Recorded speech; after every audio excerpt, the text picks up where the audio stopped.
Hello students. Last lecture में हमने पुमंग के बारे में पढ़ा, जिसमें हमने पुंकेसर और तंतु की संरचना देखी, परागकोश की संरचना देखी। आज हम उस पुष्प का अगला चक्र पढ़ते हैं जिसे कहते हैं जायांग। तो नेक्स्ट स्ट्रक्चर है जायांग, जिसको हम कहते हैं गाइनोशियम।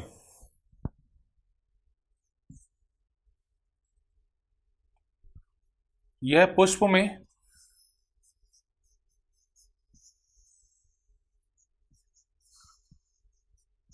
मादा जनन अंग होता है।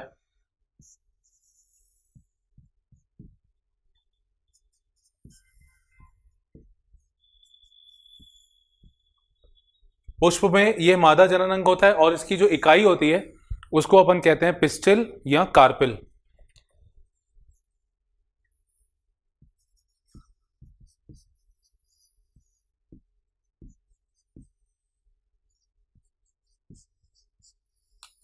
इसकी इकाई को पिस्टिल या कार्पल कहते हैं।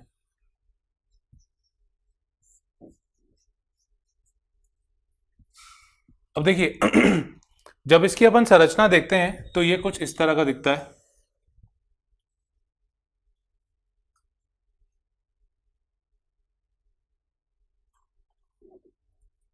ऐसा। और इसमें कुछ निम्न भाग होते हैं, जैसे सबसे ऊपर वाला भाग होता है जिसे अपन कहते हैं वर्तिकाग्र यानी स्टिग्मा। ये जो लंबा ट्यूब जैसा दिख रहा है इसे अपन कहते हैं वर्तिका स्टाइल। और ये सबसे नीचे होता है अंडाशय, जिसे ओवरी कहते हैं। अंडाशय में अंदर वाला जो भाग होता है यहाँ पे एक ऊतक होता है जिसे अपन कहते हैं अपरा।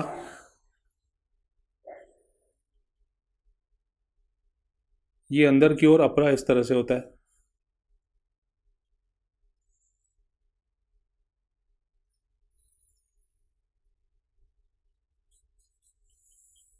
ये कहलाता है अपरा, जिसे अपन इंग्लिश में प्लासेंटा कहते हैं। और इस अपरा पे छोटे छोटे बीजांड लगे होते हैं।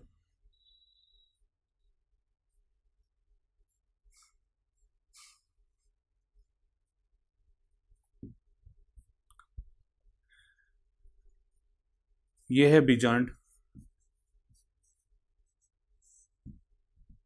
जिसे अपन ओव्यूल कहते हैं।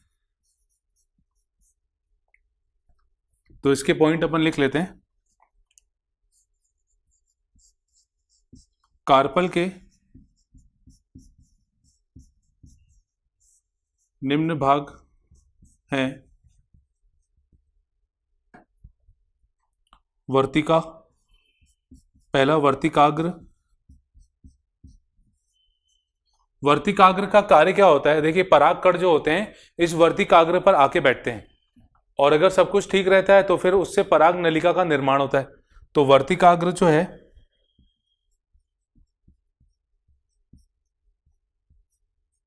यह सबसे ऊपरी भाग,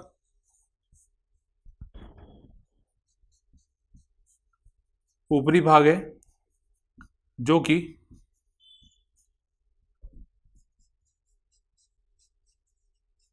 परागकण के संपर्क में आता है।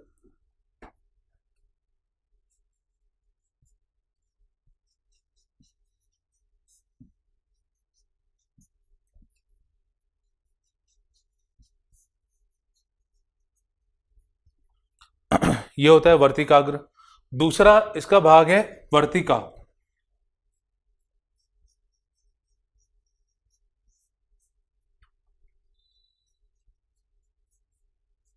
यह नलिका जैसी संरचना है,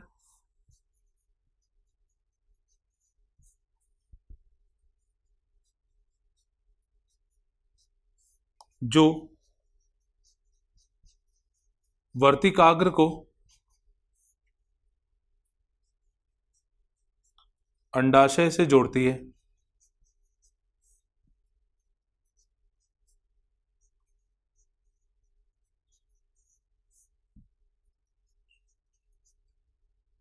और पराग नलिका जो बनती है वो पराग नलिका यहां से निकलकर अंदर की ओर जाती है, तो वो वर्तिका के द्वारा ही जाती है।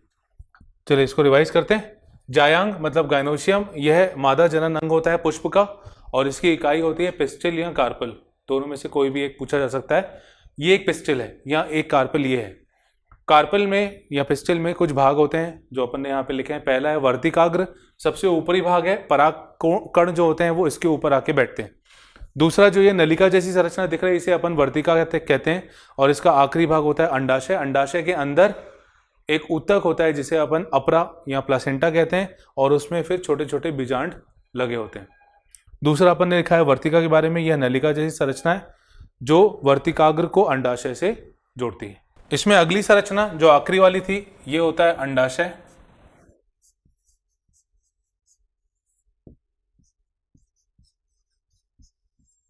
यह आधारी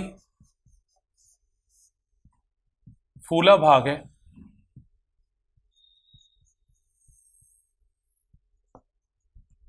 जो कि पुष्पासन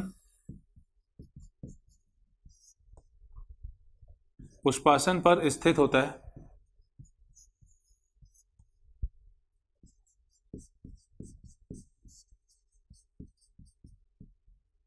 इसमें अंदर जो पोषण ऊतक होता है उसे अपन कहते हैं अपरा, जो कि बीजांड से जुड़ा होता है।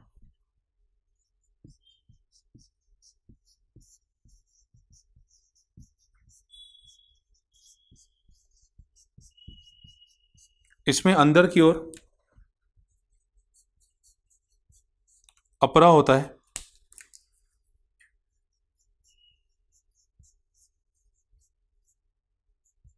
जिससे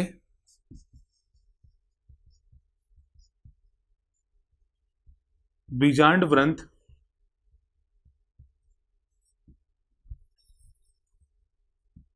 के द्वारा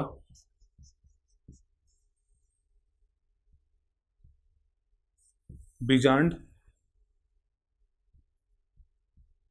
जुड़े होते हैं।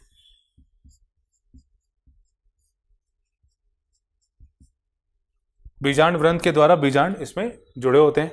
अब कई बार यह होता है कि कार्पेल आपस में जुड़े हुए रहते हैं, तो उस अवस्था को अपन कहते हैं युक्त अंडपी। जब कार्पेल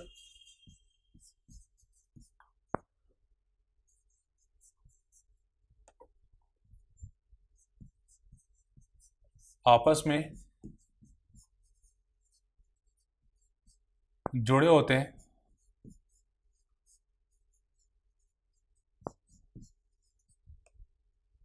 तो इसे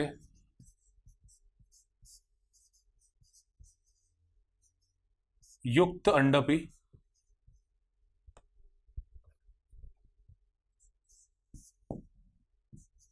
कहते हैं। युक्त अंडपी मतलब जब कार्पेल्स आपस में जुड़े रहते हैं, इनको अपन अलग अलग करके नहीं देख सकते। उदाहरण इसका टमाटर,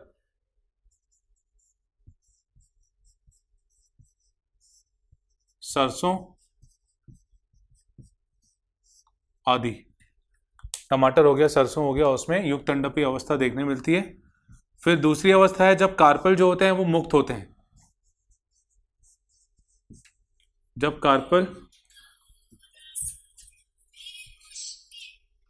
अलग अलग होते हैं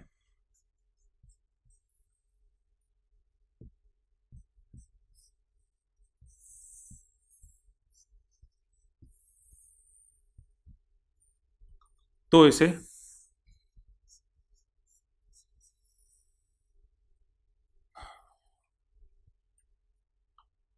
वियुक्त अंडपी कहते हैं। वियुक्त अंडपी या मुक्त अंडपी कहते हैं।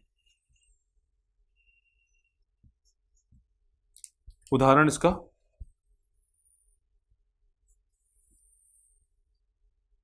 गुलाब, कमल।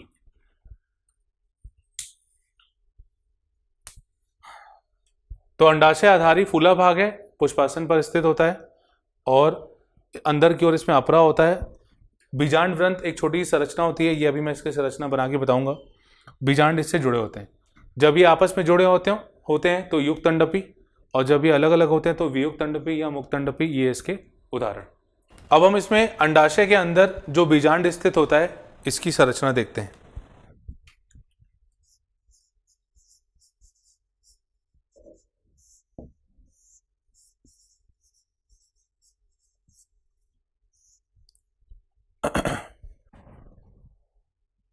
ये संरचना कुछ इस तरह की दिखती है।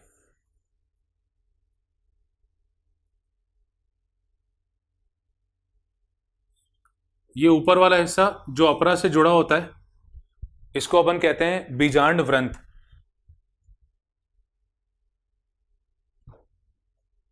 ये जो ऊपर वाला हिस्सा है ये जो अपरा से जुड़ा होता है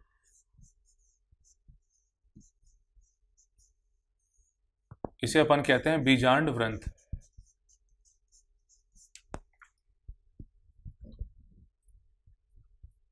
यहां से इसमें कुछ संरचनाएं होती हैं जो बीजांड को सुरक्षा प्रदान करती हैं।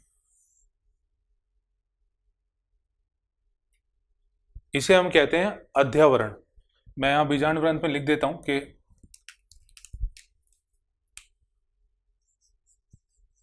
यह अपरा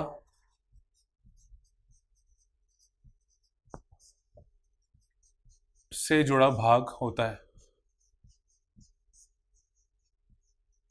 अपन इस डायग्राम में ही सारी चीजें स्टडी करेंगे। मैं यहाँ पे जो जो जरूरी है वो पॉइंट लिखता जाता हूँ ताकि बाद में भी अपन को इसको एक बार पढ़ना है तो वहां पे आपको दिक्कत नहीं होगी। बीजांड व्रंत और फ्यूनिकल। अब ये जो सुरक्षात्मक आवरण है इसे अपन कहते हैं अध्यावरण। ये जो संरचनाएं दिख रही हैं अपन को ये कहलाती हैं अध्यावरण।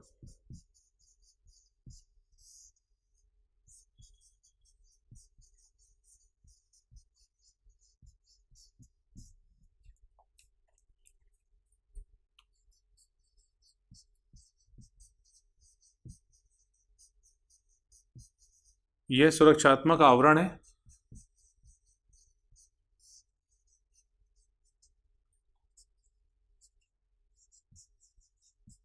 सामान्यतः यह दो होते हैं।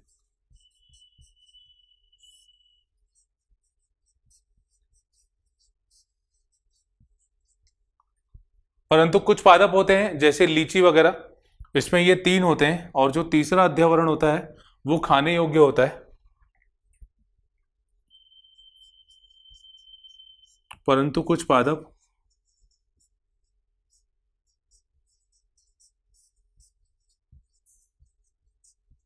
जैसे लीची में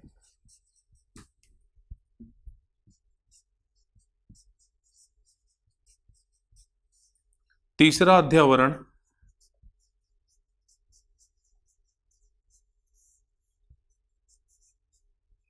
भी होता है।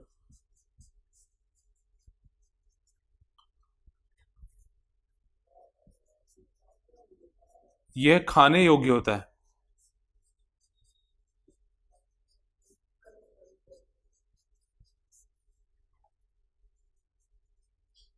और इसे एरिल कहते हैं।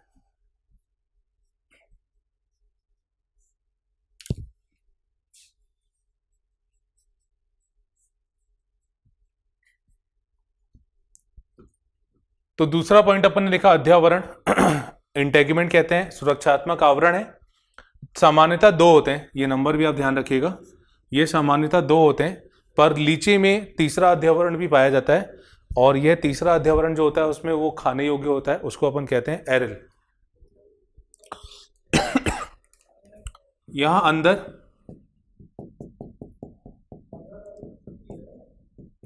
ये जो अंदर ऊतक यहां पे भरा हुआ रहता है इसे अपन कहते हैं बीजांड काय। ये बीजांड की संरचना यहाँ ये रफ कर रहा हूं, देखिए इसको मैं यहाँ पे लिख रहा हूं बीजांड काय।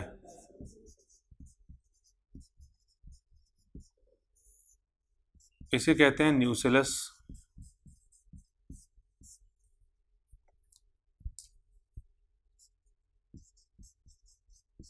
यह बीजांड में उपस्थित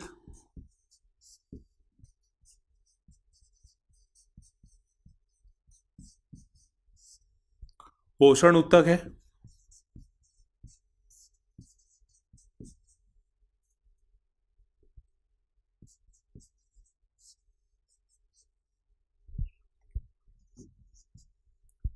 और यह मृद ऊतक का बना होता है, मतलब पेरेन्काइमा टिश्यू का बना होता है।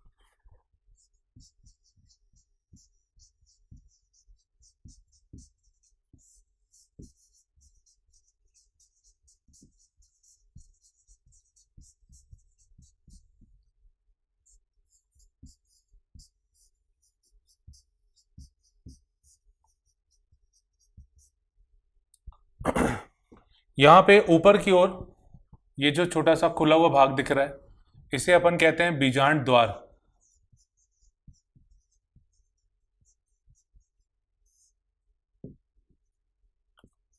इंग्लिश में इसे कहते हैं माइक्रोपाइल। मतलब ये बीजांड का शीर्ष भाग है। मैं इसके बारे में लिख दे रहा हूं, यहां पे लिख रहा हूं मैं इसको। यह बीजांड का शीर्ष भाग है।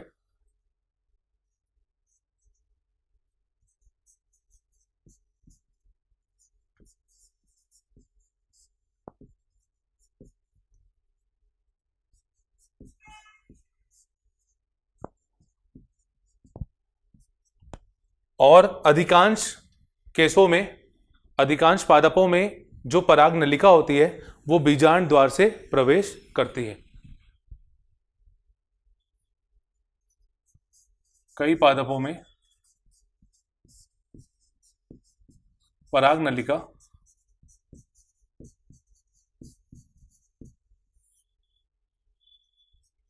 यहां से प्रवेश करती है।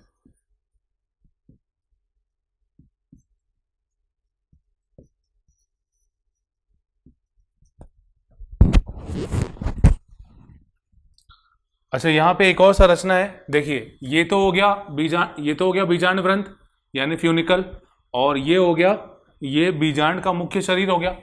अब जिस जगह पे, जिस पॉइंट पे बीजांड व्रंत और बीजांड जुड़े होते हैं उसको अपन कहते हैं नाभिका। तो नाभिका, यहां मैं इसको लेबल कर दे रहा हूं,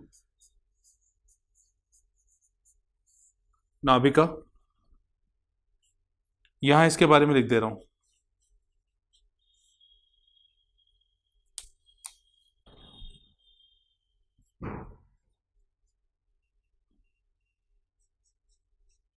वह भाग जिससे बीजांड व्रंत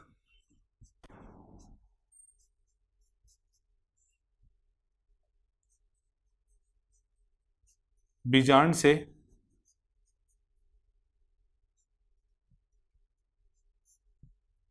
जुड़ा होता है। नाभिका मतलब वह भाग है जिससे बीजांड व्रंत बीजांड से जुड़ा होता है। अब ये कहलाता है आधारी भाग। ये हो गया शीर्ष भाग, ये कहलाता है आधारी भाग, और इस आधारी भाग को अपन कहते हैं कैलाजा।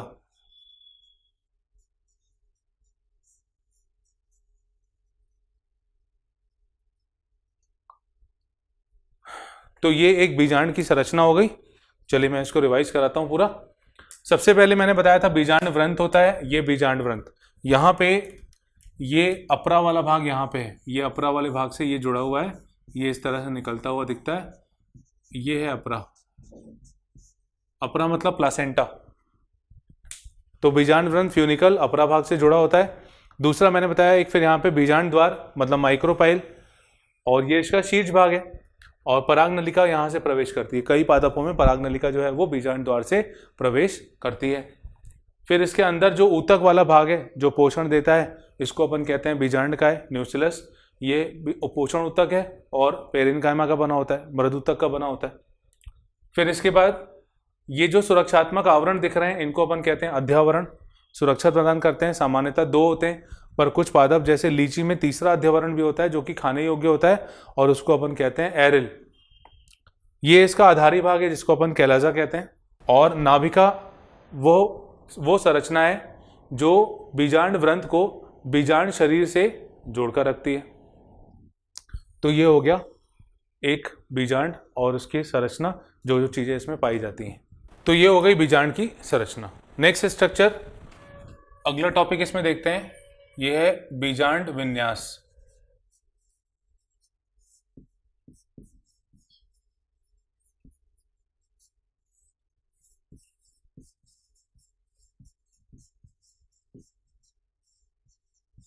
जिसे अपन प्लासेंटेशन कहते हैं।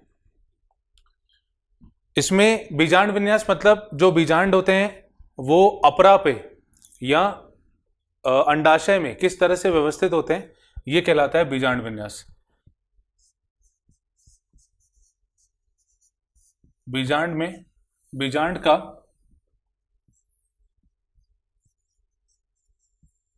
अपरा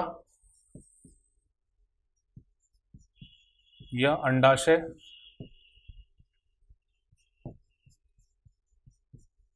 में व्यवस्थित होना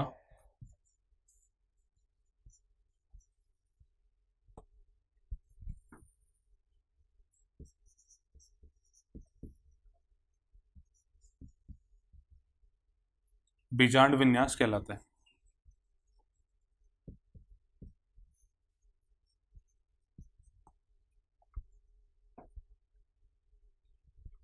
अब इसमें पहला आता है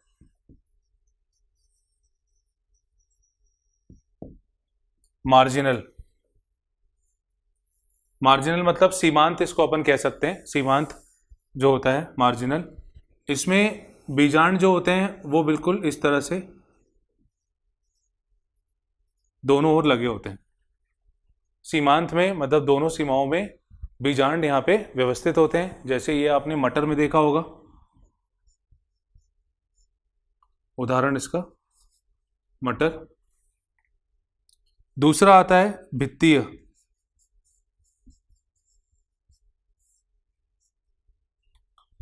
भित्तीय में जैसे अंडाशय जो होता है, अंडाशय जो होता है वो एक कोष्ठीय होता है। अच्छा एक चीज और कि यहाँ पे अपरा जो होता है, अपरा यहाँ पे ऐसे जुड़ा रहता है जिससे बीजांड लगे रहते हैं। दूसरा आता है भित्तीय। भित्तीय में जो अंडाशय होता है, अंडाशय पहले एक कोष्ठीय होता है,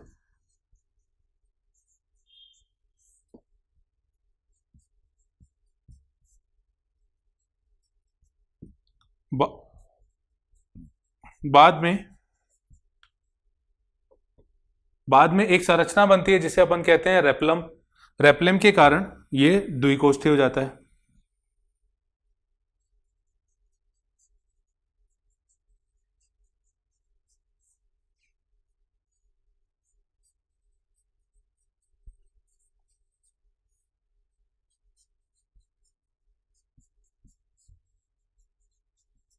ये रेप्लम के कारण होता है। रेप्लम मतलब रेप्लम एक कूट संरचना है जो बाद में बनती है। अब जैसे यहां रेप्लम बनता है तो रेप्लम के कारण ये दो भागों में बढ़ जाता है। एक कोष्ठीय मतलब पहले अंदर कोई भी विभाजन नहीं था, अब ये दो कोष्ठीय हो गया। दो कोष्ठीय मतलब एक कोष्ठीय हो गया, एक कोष्ठीय हो गया। और यहाँ पे जो अपरा होता है वो किनारे में होता है और इससे बीजांड जुड़े हुए रहते हैं। ये अपरा यहाँ पे है और इससे बीजांड यहाँ पे इस तरह से लगे हैं, ऐसे।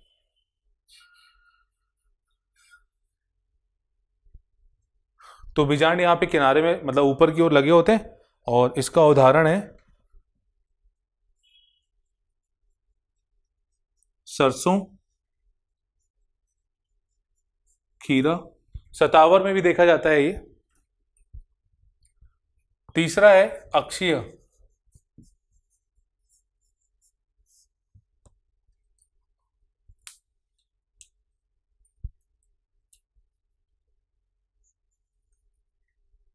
अक्षीय में जो संरचना होती है ये कुछ इस तरह की दिखती है। ये अंडाशय है और यहाँ पे ये कुछ कोष्ठ बन जाते हैं और यहाँ पे अंदर अपरा होता है और इस अपरा से बीजांड जुड़े हुए रहते हैं। तो यहाँ पे अंडाशय जो है वो बहुकोष्ठीय हो गया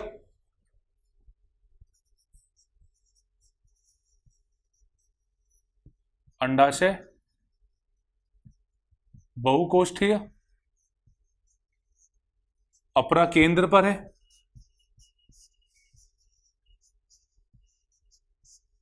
और इस अपरा से बीजांड जुड़े हुए हैं। इस तरह की संरचना दिखती है अपन को। उदाहरण इसका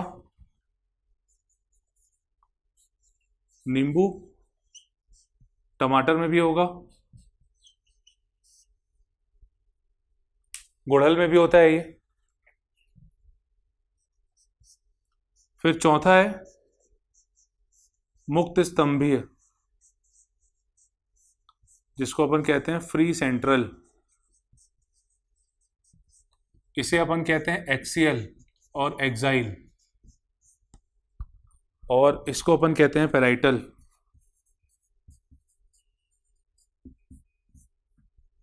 मुक्त स्तंभीय में अंडाशय जो होता है, अंडाशय में अलग से कोष्ठ नहीं दिखते अपन को, और यहां पे अपरा जो होता है, अपरा इस तरह से प्रेजेंट होता है, ऐसा, ये अपरा है, और इस अपरा से फिर बीजांड लगे होते हैं।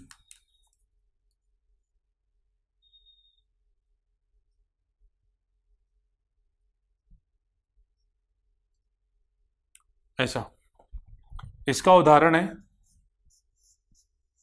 डायंथस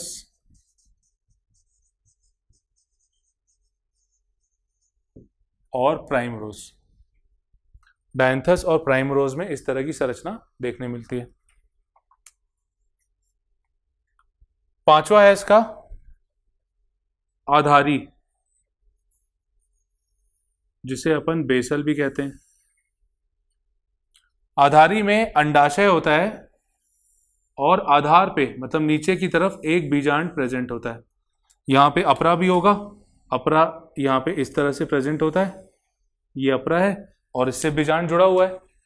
एक सिंगल बीजांड होता है और नीचे की तरफ अपरा होता है। उदाहरण इसका वीट, राइस, मैरीगोल्ड और सनफ्लावर। गेहूं, चावल और गेंदा और सूर्यमुखी, ये इसके उदाहरण हो गए। गेहूं, चावल, गेंदा और सूर्यमुखी। चलिए इसको अपन रिवाइज करते हैं पूरा। बीजांड का अपरा या अंडाशय में व्यवस्थित होना, ये बीजांड विन्यास कहलाता है। पहला आता है मार्जिनल यानी सीमांत, किनारों पे होते हैं, उदाहरण मटर में देखने मिलेगा। दूसरा आता है भित्तीय यानी पेराइटल, पहले एक कोष्ठी होता है अंडाशय, बाद में रेपलम बनने के कारण ये द्विकोष्ठी हो जाता है, उदाहरण इसका सरसों, खीरा। फिर तीसरा है एक्साइल यानी अक्षीय, यहाँ पे अंडाशय जो होता है वो बहुकोष्ठी होता है, और नींबू और टमाटर में ये उदाहरण देखा जाता है। मुक्त स्तंभीय मतलब फ्री सेंट्रल, डायंथस, प्राइमरोस, इसमें अंदर अंडाशय में कोष्ठ नहीं होते, अपरा अंदर होता है और उससे बीजांड लगे होते हैं। और आखिरी वाला है इसका आधारी यानी बेसल भाग, और यहाँ पे नीचे की तरफ अपरा है और इसमें एक बीजांड लगा हुआ है, उदाहरण इसका गेहूं, चावल, गेंदा और सूरजमुखी। तो ये हमने आज बीजांड के बारे में पूरा कंप्लीट पढ़ा, बीजांड विन्यास पढ़ा। अब आने वाले लेक्चर में हम पुष्प कितने प्रकार के होते हैं इस अंडाशय की स्थिति के आधार पर, ये हम आने वाले लेक्चर में डिस्कस करेंगे। Thank you.